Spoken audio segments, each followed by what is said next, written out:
Hello friends, welcome back to நம்ம சேனல். இன்னைக்கு வீடியோ மேஷ ராசிக்காரர்களுக்கு ஒரு மிகப்பெரிய ஆச்சரியம் கொடுக்க போற வீடியோ அப்படின்னே சொல்லலாம். ஏன்னா இந்த குரு பெயர்ச்சியில குரு பகவான் உங்க ராசிக்கு 4ஆம் இடமான சுகஸ்தானத்திற்கு வர்றாரு. ஐயோ, 4ஆம் இடத்து குரு அலைச்சல தருமேன்னு யாராவது உங்ககிட்ட சொல்லி பயமுறுத்துனாங்கன்னா அதை அப்படியே மறந்துடுங்க. ஏன்னா இந்த 4ஆம் இடத்து குரு உங்களுக்கு என்னென்ன சுகபோக வசதிகளை அள்ளித்தர போறாரு தெரியுமா? ஏன்னா ராசி மண்டலத்தோட கெத்து, எதற்கும் அஞ்சாத சிங்கம், நம்பர் 1 ராசின்னு சொல்லப்படுற மேஷ ராசிக்காரங்களோட அசாத்தியமான குணங்கள், நீங்க என்னென்ன விஷயங்களை செய்யவே கூடாது, என்ன பரிகாரம் பண்ணணும்னு இந்த வீடியோல ரொம்ப சுவாரஸ்யமா பார்க்க போறோம். இவங்கள பத்தின பல ரகசியங்களை இன்னைக்கு உடைக்க போறேன். வாங்க வீடியோக்குள்ள போகலாம். முதல்ல மேஷ ராசின்னு சொன்னாலே நமக்கு ஞாபகம் வர்றது அவங்களோட தைரியமும் லீடர்ஷிப் குவாலிட்டியும் தான் பாஸ். இவங்க யாருக்கு கீழேயும் வேலை செய்ய விரும்ப மாட்டாங்க. இவங்களே ஒரு டீமை ஃபார்ம் பண்ணி லீட் பண்ணுவாங்க. எப்பேற்பட்ட கஷ்டம் வந்தாலும் வாடா பாத்துக்கலாம்னு கெத்தா நிப்பாங்க. அடுத்து இவங்க கிட்ட எனக்கு ரொம்ப பிடிச்ச விஷயம் இவங்களோட சுறுசுறுப்பு. எப்பவும் எனர்ஜி பூஸ்டர் சாப்பிட்ட மாதிரி ஓடிக்கிட்டே இருப்பாங்க. அதே சமயம் இவங்க கிட்ட பொய் பித்தலாட்டம்லாம் கிடையாது பாஸ். மனசுல படுறத முகத்துக்கு நேரா டொம்முன்னு சொல்லிடுவாங்க. சில சமயம் அது மத்தவங்களுக்கு வலிக்கலாம், ஆனா இவங்க பேசுறது 100% உண்மையா இருக்கும். இவங்களோட அகராதியில வெயிட்டிங் என்ற வார்த்தையே கிடையாது. நினைச்சா உடனே நடக்கணும்.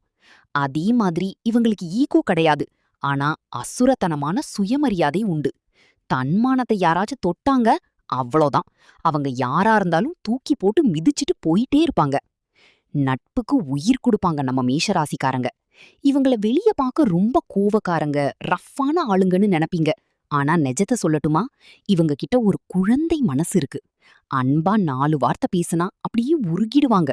இவங்களோட கோவம் காத்து போன பலூன் மாதிரி கொஞ்ச நேரத்துல காணாம போயிடும். இவ்ளோ நல்லது இருக்கிற இவங்க கிட்ட இருக்கிற ஒரே ஒரு மைனஸ் அவங்களோட முன்கோவமும் அவசரமும் தான். சில சமயம் யோசிக்காம முடிவெடுத்துட்டு அப்புறமா ஃபீல் பண்ணுவாங்க. ஆனா அதையும் தாண்டி இவங்க எப்பவுமே ஸ்பெஷல் தான். சோ ஃப்ரெண்ட்ஸ், இந்த 10 குணங்கள்ல உங்க கூட இருக்கிற மேஷராசிக்காரங்களுக்கு எதெல்லாம் மேட்ச் ஆகுதுன்னு மறக்காம கீழே கமெண்ட் பண்ணுங்க. முதல்ல மெயின் பலன்கள் பத்தி பாப்போம். சொகுசு வாழ்க்கை அண்ட் வாகன யோகம். முதல்ல மேஷராசிக்காரங்களுக்கு வரப்போற சூப்பர் பலன் என்ன தெரியுமா? சுகபோக வசதிகள். ஆமாங்க, உங்க ராசிக்கு 4ஆம் வீடுன்றது சுகஸ்தானம். இத்தனை நாளா வாடகை வீட்ல இருந்துட்டு சொந்த வீடு வாங்கணும்னு கனவு கண்டவங்களுக்கு இந்த டைம்ல சொந்த வீடு, மனை, சொத்து வாங்குற யோகம் தானா கைகூடி வரும். அது மட்டும் இல்ல பாஸ், நீங்க வச்சிருக்க பழைய வண்டிய வித்துட்டு புதுசா ஒரு மாடர்ன் சொகுசு வாகனம், கார், பைக் வாங்குறதுக்கு 100% சான்ஸ் இருக்கு. அம்மா மற்றும் குடும்ப மகிழ்ச்சி. அடுத்த முக்கியமான விஷயம் அம்மா. இத்தனை நாளா அம்மாவோட ஹெல்த்ல ஏதாவது ப்ராப்ளம் இருந்து உங்களை கவலைப்பட வச்சிருந்தா இனி அந்த மெடிக்கல் செலவுகள் எல்லாம் குறையும். அம்மாவோட உடல் ஆரோக்கியம் சூப்பரா சீராகும். குடும்பத்துல இருந்த சின்ன சின்ன மனக்கசப்புகள் எல்லாம் காணாம போய் வீடே திருவிழா மாதிரி ரொம்ப அமைதியாவும் மகிழ்ச்சியாவும் மாறப்போகுது. வேலை, படிப்பு அண்ட் பூர்வீக சொத்து.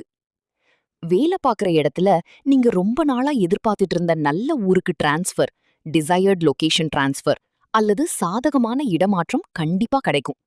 அதே மாதிரி குரு பெயர்ச்சியில் எதெல்லாம் நீங்க செய்யக்கூடாதுன்னு பாப்போம். பலன்கள் எல்லாமே சூப்பரா இருந்தாலும் மேஷராசிக்காரங்க இந்த குரு பெயர்ச்சியில 4 முக்கியமான விஷயங்களை செய்யவே கூடாது. இத கொஞ்சம் நோட் பண்ணிக்கோங்க. அம்மாவிடம் விவாதம் வேண்டாம். 4ஆம் இடம் அம்மாவை குறிப்பதால் அம்மா மற்றும் தாய்வழி உறவினர்களிடம் எக்காரணம் கொண்டும் கோபப்படவோ வீண் விவாதம் செய்யவோ கூடாது. பெரிய முதலீடுகள் தவிர்த்திடுங்க. அவசரப்பட்டு புதிய தொழில்கள்லையோ அல்லது அதிக ரிஸ்க் இருக்கிற ஸ்கீம்கள்லையோ பெரிய தொகையை இன்வெஸ்ட் பண்ணாதீங்க. உங்களுடைய தனிப்பட்ட பிளான்கள் மற்றும் பிசினஸ் ரகசியங்களை வெளியாட்களிடம் முன்கூட்டியே பகிர்ந்து கொள்ளவே வேண்டாம். வண்டி ஓட்டும்போது போனை பேசுறது, அதீத வேகம் போறத முற்றிலும் தவிர்த்திடுங்க. சரிங்க, இவ்ளோ ப்ராப்ளம் இருக்கே, எனக்கு ஒரு வழி பிறக்காதான்னு ஏங்குறவங்களுக்கு ஒரு பரிகாரம் இருக்கு. வாங்க பார்க்கலாம். இந்த குரு பெயர்ச்சி உங்களுக்கு இன்னும் 100 மடங்கு நன்மைகளை தரணும்னா நீங்க செய்ய வேண்டிய சிம்பிள் பரிகாரம் இதுதான். ஒவ்வொரு வியாழக்கிழமையும் சிவன் கோயிலுக்கு போய் அங்க இருக்கிற தட்சிணாமூர்த்திக்கு மஞ்சள் நிற மலர்களால அர்ச்சனை செய்யுங்க. கொண்டைக்கடலை மாலை சாற்றி வழிபடுங்க. முடிஞ்சா வியாழக்கிழமைகள்ல நீங்களும் கொஞ்சம் மஞ்சள் நிற ஆடைகளை உடுத்துவது உங்க பாசிட்டிவ் எனர்ஜியை அதிகமாக்கும். சோ மேஷராசிக்காரர்களே, இந்த குரு பெயர்ச்சி உங்களுக்கு ஒரு சூப்பரான மாற்றத்தை தரப்போகுது. இந்த வீடியோ உங்களுக்கு பிடிச்சிருந்தா மறக்காம லைக் பண்ணுங்க. உங்க ஃப்ரெண்ட்ஸ் கேங்ல இருக்கிற மேஷராசிக்காரங்களுக்கு இந்த வீடியோவை இப்பவே ஷேர் பண்ணுங்க. நீங்க எந்த நட்சத்திரம்னு கீழே கமெண்ட் பண்ணுங்க. கிருஷ்ணா டிவைன் சேனலை இன்னும் சப்ஸ்கிரைப் பண்ணலனா உடனே சப்ஸ்கிரைப் பண்ணிடுங்க.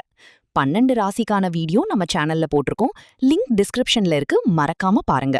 லிங்க் பார்க்க முடியலனா கமெண்ட்ல உங்க ராசியை டைப் பண்ணுங்க, டைரக்ட் லிங்க் அனுப்புறேன். நன்றி மக்களே, அடுத்த வீடியோல பார்க்கலாம். Tata, bye by.